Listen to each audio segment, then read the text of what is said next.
मैं दहशतगर्द था, मरने पर बेटा बोल सकता है। हुकूमत के इशारे पर तो मुर्दा बोल सकता है। तो अब पुलिस किसी को दहशतगर्द बना दे, किसी को ये बता दे कि ये चल रही थी, वहाँ पे गोलियाँ चल रही थी, पत्थर चल रहे थे, तो ये इनके हाथ में है सत्ता, ये कुछ भी कह सकते हैं। अगर ये एक न्यूट्रल और बेहतरीन मुख्यमंत्री का अपना रोल निभाते तो वाक़ई ये खाली देश नहीं हो सकता है, पूरी दुनिया में नज़ीर बनती। लेकिन हाँ, बुलडोज़र पे तो ऑब्जेक्शन है। आई लव बुलडोज़र आप क्यों लिख रहे हैं? बुलडोज़र का सिंबल आप मान सकते हैं, जान सकते हैं कि क्यों हुआ है? कानपुर में शायद यही बर्राही क्षेत्र था, जहाँ तक मुझे ख़्याल है। दीक्षित परिवार की झोपड़ी उसी बुलडोज़र से गिराई जाती है। लेकिन पुलिस अपनी ज़िद में है।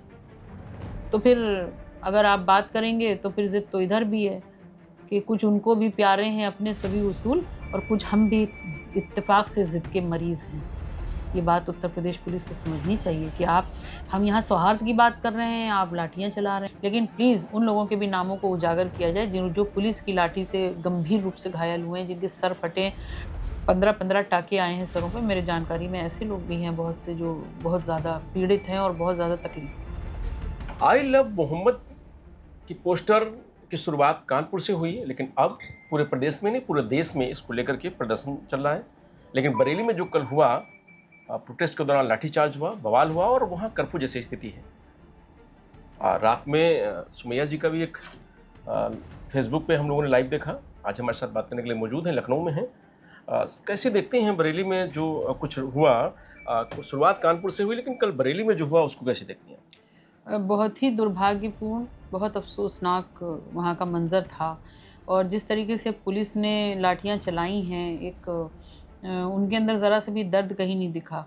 तो मैं तो यही कहती हूँ कि शांतिपूर्ण प्रोटेस्ट करने वालों को, सिंबॉलिक प्रोटेस्ट करने वालों के ऊपर अगर उत्तर प्रदेश पुलिस इस तरीके की सख्त कार्रवाई करने की बात करती है, तो मुझे लगता है कि इस पर सवाल खड़ा हो सकता है। लाठीचार्ज हुआ वो ठीक है, लेकिन ये कहा जा रहा है कि पुलिस की तरफ से कि पत्थरबाजी हुई पहले, उसके बाद लाठीचार्ज हुआ ये ना? फ़र्ज़ी बात मालूम दे रही है। मुझे बहुत ज़्यादा तो हकीकत नहीं मालूम है। लेकिन ये फ़र्ज़ी बात बिल्कुल लग रही है, इसलिए लग रही है क्योंकि ये कहीं पर भी जहाँ 4 मुसलमान इकट्ठा होते हैं, ये एक बात कहते हैं कि वहाँ से पत्थर चले, पत्थर चले, पत्थर चले। मुझे कहीं पर भी इसमें सच्चाई नहीं लग रही। लोग नमाज़ पढ़ कर के शांतिपूर्ण तरीके से निकले थे। निकलने के बाद एक शांति के प्रतीक जिनको दुनिया में पहले नंबर पे माना गया, मोहम्मद साहब के लिए अगर प्रोटेस्ट कर रहे थे, तो पत्थरबाज़ी का सवाल नहीं उठता।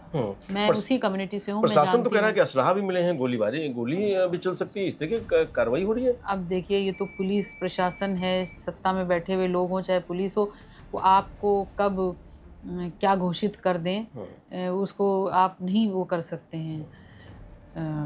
मेरे पापा का एक शेर है, उसका मिसरा है कि मैं दहशतगर्द था, मरने पर बेटा बोल सकता है।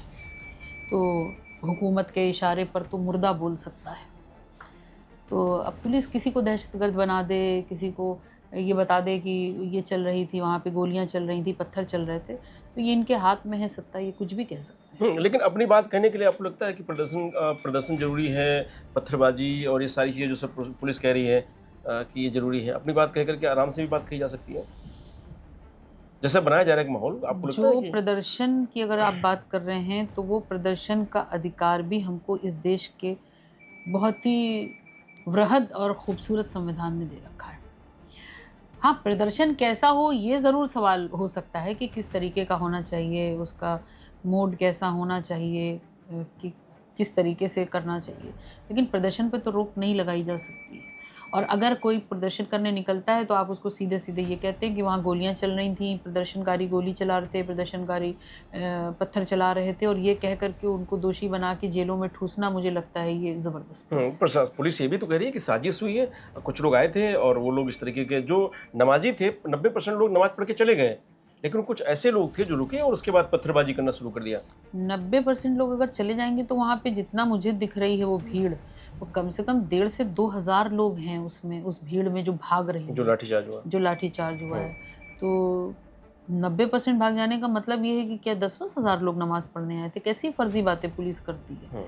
पुलिस ने तो ये भी कहा, डीआईजी ने, कि किसी पर मुकदमा पोस्टर लगाने पर नहीं किया गया। फिर कहा गया पोस्टर को लेकर के जो विवाद हुआ उस पर किया गया। बात तो वही है, बात तो पोस्टर पे ही आ जाती है फिर घूम फिर करके। उसी तरीके से पुलिस, अब इन्होंने ये कह दिया है कि, बल्कि कल मैं एक ट्वीट देख रही थी बरेली का, कि डीआईजी ने कहा है कि 10 पुलिसकर्मी घायल हो गए। क्यों ऐसी झूठी अफ़वाह फैला रहे हैं, क्यों एक कम्युनिटी को बदनाम करने की कोशिश कर रहे हैं। जितनी जो बात सही है, हाँ, अगर सच में कोई ऐसा लगता है कि दोषी है तो उस पर आप कार्रवाई करें। लेकिन इसलिए कार्रवाई ना करें क्योंकि वो एक स्पेसिफ़िक धर्म से या जाति से बिलॉन्ग करता है। इसलिए करें क्योंकि वो अपराधी है और उसने ये अपराध किया है, और फिर अपराधी को एक ही चश्मे से देखना चाहिए। ये मुख्यमंत्री का दायित्व होना तो चाहिए। आपको लगता है कि पूरी स्क्रिप्ट जो है पुलिस की बनाई हुई है, कानपुर हाँ, से लेकर के बरेली तक? बिल्कुल, बिल्कुल। पुलिस का रोल बहुत ख़राब रहा। आप कानपुर के बर्रा कल्याणपुर वाला मामला, यही पोस्टर वाला देख लीजिए।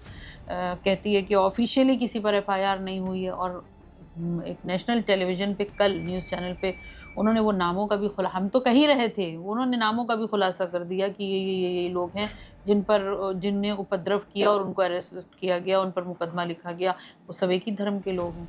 अरे कहीं उपद्रव होगा तो मान लीजिए 4 हमारे गलत हैं तो 2 अगले के भी गलत होंगे, तो उसमें एक तहरीर सामने आती है कि इसमें भाई इतने लोग मुलविस थे और इन लोगों के खिलाफ एफआईआर की गई। वहाँ पे तो आदमी को समझ में आती है, लेकिन एक धर्म एक जात के लोगों को आप इस तरीके से एक तरफा कार्रवाई एक तरफा की बन गई, मतलब जो अभी तक दिख नहीं आगे बढ़ करके। हाँ, बिल्कुल एक अच्छा, तौकीर रजा साहब कहते हैं कि कल प्रदर्शन होगा, बड़ा प्रदर्शन होगा, लोग इकट्ठा हों और आते नहीं हैं और यहाँ पे लाठीचार्ज हो जाता है, फिर उनकी गिरफ्तारी हो जाती है। मैंने उनका ये बयान एक्चुअली खुद तो नहीं सुना है, लेकिन वो क्योंकि आलिम दीन हैं, एक बड़े तबके को की नुमाइंदगी भी करते हैं वो, तो मे बी उन्होंने इस चीज़ को रखा हो कि भाई आप लोग, मे बी, मैं इसको बिल्कुल वेरीफाई नहीं कर रही हूँ, लेकिन ये हो सकता है उन्होंने कहा हो कि आप लोग जुमे की नमाज़ के बाद, क्योंकि जुमे की नमाज़ के बाद का मतलब ये होता है कि सब एक जगह होते हैं, एक साथ नमाज़ अदा करते हैं। तो उसके बाद आप लोग अपना एक सिंबॉलिक वो दीजिए कि भाई मोहम्मद साहब से हम लोग बहुत मोहब्बत करते हैं, और अगर हम आई लव मोहम्मद लिखते हैं तो इस पर कोई एहतिजाज पुलिस को या प्रशासन को नहीं होना चाहिए। मे बी यही हुआ होगा, और वो एहतिजाज जो था वो किसी और शक्ल दे दी गई। अब कर्फ्यू लग गया वहाँ पे, सारे मार्केट बंद हैं, तो कहा जा रहा है कि आम जो पब्लिक है वो भी परेशान है। ये तो देखिए हमेशा होता है, आज थोड़ी हुआ है। ये 10 तो साल पहले का दंगा जो हुआ था तौकीर रजा साहब को बताने, उसमें जब नाम आया था, वही स्थिति होगी बरेली में। लोग कह रहे हैं उसको याद कर रहे हैं लोग। तो याद ही करेंगे, जब जब इस तरीके की हरकतें और घटनाएं होंगी उस वक्त लोग याद करेंगे इसको। तो इसका जिम्मेदार कौन है? पुलिस को अगर लाठी चलानी थी, पुलिस को घेराबंदी करके और सबको समझा के भेज देना चाहिए था कि भाई जाओ। ये थोड़ी होता है कि पुलिस खदेड़ रही है। अरे भाई भीड़ इतनी है, जब उसमें आप किसी को दौड़ाएंगे तो जाहिर सी बात है लोग तले ऊपर गिरेंगे भी। हर कोई पुलिस से डरता है, सोचता है कि ना उनके ना हाथ लगें, ना उनकी लाठी खाएं। कोई शौक से थोड़ी अपने सरों पे लाठी खा के खून निकलवाएगा। पुलिस ने ये कहा कि 10 लोग घायल हैं, लेकिन पुलिस ने ये नहीं बताया कि पब्लिक के कितने लोग घायल हैं, कितने लोग गिरफ्तारी हुई है, ये पुलिस नहीं बता रही है। ये नहीं बताएगी ना वो। और 10 लोग घायल हैं, उनका भी नाम पता जानना चाहेंगे हम लोग कि भाई को कौन से पुलिस वाले हैं जो घायल हुए। मेरी पूरी संवेदनाएं उनके साथ हैं, अगर उनके साथ ऐसा हुआ है तो ये भी गलत हुआ है। लेकिन प्लीज़ उन लोगों के भी नामों को उजागर किया जाए जो पुलिस की लाठी से गंभीर रूप से घायल हुए हैं, जिनके सर फटे, 15-15 टाँके आए हैं सरों पे। मेरे जानकारी में ऐसे लोग भी हैं बहुत से जो बहुत ज़्यादा पीड़ित हैं और बहुत ज़्यादा तकलीफ में हैं। अच्छा, मुख्यमंत्री कह रहे हैं कि ऐसी कार्रवाई करेंगे, नज़ीर बनेगी बरेली में। जिन लोगों ने ये समझा था कि प्रोटेस्ट करके कुछ भी कर लेंगे, कर्फ्यू लगा लेंगे, उनको नहीं पता था कि सरकार किसकी है। नज़ीर बनती अगर वो एक तरफ़ा कार्रवाई ना करते, अगर ये एक न्यूट्रल और बेहतरीन मुख्यमंत्री का अपना रोल निभाते, तो वाकई ये खाली देश नहीं हो सकता है, पूरी दुनिया में नज़ीर बनती। लेकिन जिस तरीके की पक्षपात कर रही है भारतीय जनता पार्टी और उत्तर प्रदेश सरकार, मुझे लगता है ये कभी नज़ीर नहीं बनेगी। ये एक जुल्म सितम की बानगी तो बन सकती है, लेकिन नज़ीर नहीं बन सकती। नहीं बन सकती। कानपुर में आई लव मोहम्मद के पोस्टर लगाए गए, इतना बड़ा बवाल हो गया। लखनऊ में I love Yogi ji, I love UP police, I love bulldozer, ऐसे पोस्टर लगाए गए हैं। मुझे ना तो आई लव योगी जी पे ऑब्जेक्शन है, मैं उसका स्वागत करती हूँ, ना मुझे आई लव यूपी पुलिस पे कोई ऑब्जेक्शन है, मैं उसका भी स्वागत करती हूँ। कहीं कहीं पे अगर पुलिस किसी के साथ जुल्म कर रही है तो कोई लोग ऐसे भी हैं जिनके फेवर में खड़ी है पुलिस, तो वो आई लव लिख सकते हैं, उनका हक है पूरा। और मुख्यमंत्री जी के लिए भी लिख सकते हैं कि आई लव मुख्यमंत्री जी को, सीएम योगी आदित्यनाथ। लेकिन हाँ, बुलडोज़र पे तो ऑब्जेक्शन है।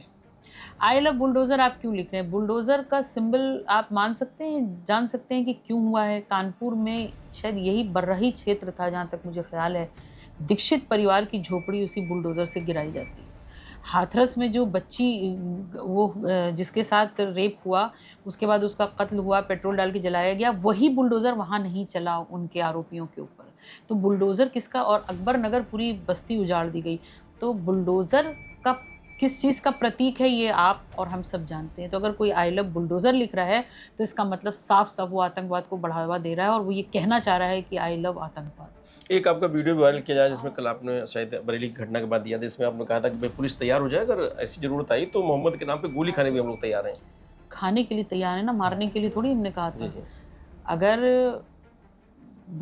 मंचों से भारतीय जनता पार्टी के नेता कहते हैं गोली मारो फलाने को, तो उस पर कार्रवाई नहीं होती है, उस पर वाहवाही होती है, मंत्री पद भी मिलता है, ओहदे बाँटे जाते हैं, बलात्कारियों को माला पहना कर के स्वागत किया जाता है।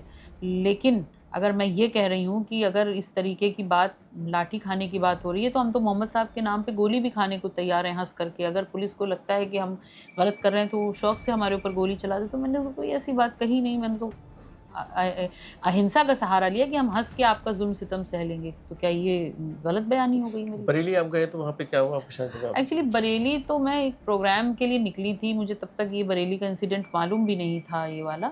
और बरेली में एक मुशायरा था, मुझे उसमें पढ़ना था, तो मैं कल रात निकल गई थी कि आराम कर लूँगी, सुबह थोड़ा मिल-मिला के लोगों से, फिर शाम को मुशायरा पढ़ के वापस निकल आऊँगी। लेकिन उन लोगों ने उसको ये रंग दे दिया कि शायद मैं वहाँ पता नहीं कौन-सा बहुत बड़ा वो करने जा रही हूँ ग्राउंड ज़ीरो पे, जबकि ऐसा कुछ भी नहीं था। अच्छा, क्या अब इस घटना के बाद पुलिस जो कार्रवाई करी उसके बाद अभी भी जो मांग कानपुर से उठी थी वो मांग अभी जारी है? वो माँग हमने विधान भवन पे रखी थी। जो हमारी माँग है वो मुझे मालूम है कि पुलिस इस बात पर माफ़ी माँगे। अगर वो ये कह रहे हैं कि ऐसी कोई एफआईआर नहीं हुई और लोगों को वो नहीं किया गया, लेकिन वो चीज़ साबित हो चुकी है कि एफआईआर हुई हैं, लोगों को बंद भी किया गया है। पुलिस उस पर सीधे से 2 लाइन लिखकर माफ़ी माँग सकती है कि हाँ, ये जो है वो उस पर पूरी जानकारी ना होने के कारण उस पर ये कार्रवाई की गई थी, उस कार्रवाई को वापस लिया Yes. जाता है और यहाँ पे सौहार्द बना रहे, इसकी पूरी कोशिश हम सबको मिलके करनी चाहिए, बात ख़त्म हो जाती है। लेकिन पुलिस अपनी ज़िद में है, तो फिर अगर आप बात करेंगे तो फिर ज़िद तो इधर भी है कि कुछ उनको भी प्यारे हैं अपने सभी उसूल, और कुछ हम भी इत्तेफ़ाक से ज़िद के मरीज़ हैं। ये बात उत्तर प्रदेश पुलिस को समझनी चाहिए कि हम यहाँ सौहार्द की बात कर रहे हैं, आप लाठियाँ चला रहे हैं। हम यहाँ सौहार्द की बात कर रहे हैं, आप एनएसए लगाने की बात कर रहे हैं। हम यहाँ सौहार्द की बात कर रहे हैं, आप कहते हैं कि हम जेलों में भर देंगे उठा कर के। तो आप ये देखिए कि पुलिस कर क्या रही है और किसके दबाव में कर रही है ये सब। लेकिन जिस बात को आप सौहार्द करें वहाँ पुलिस दूसरी बात करी ना, पत्थरबाज, उपद्रवी, गोली, फायरिंग। मैंने अभी आपको कहा कि हुकूमत के इशारे पर तो मुर्दा बोल सकता है, ये तो पुलिस है। हुकूमत क्या इशारे कर रही है, पुलिस क्या कहना चाह रही है, साबित करे कि वहाँ पर पत्थर चले, रियल फुटेजेस चाहिए, लोगों को दिखाएं, तब तो मैं जानूंगी। ये थोड़ी कह देने से, प्रधानमंत्री जी कहते हैं कपड़ों से अपराधी पहचान लिए जाएंगे, ये उनके कह देने से थोड़ी कुछ हो जाएगा। साक्ष्य चाहिए, जो हकीकत है उस पर बात करें। इस देश और प्रदेश का सौहार्द बनाना अगर जितनी हमारी जिम्मेदारी है उतनी पुलिस की भी जिम्मेदारी है, उनको भी अपनी जिम्मेदारी का एहसास होना चाहिए। तो ये सुमैया राणा जी हैं जिनका साफ तौर से कहना है कि अगर पुलिस ये कहे कि पत्थरबाजी हुई है, गोलीबारी की गई है, तो कम से कम उसके फुटेज पेश करें। लेकिन सौहार्द से जो प्रदर्शन हो रहा था उस पर इस तरीके की जो कार्रवाई की गई है ये ठीक नहीं है, और ये सरकार की जो मंशा है और जो पुलिस की कार्रवाई है उसी की वजह से कानपुर के से उठ करके उस घटना आज बरेली तक पहुंची है। लेकिन इस घटना पर अभी भी जिद वही है कि पुलिस माफ़ी मांगे, मामला तभी खत्म होगा। मैं रंजीश यादव, लोकमत हिंदी, लखनऊ।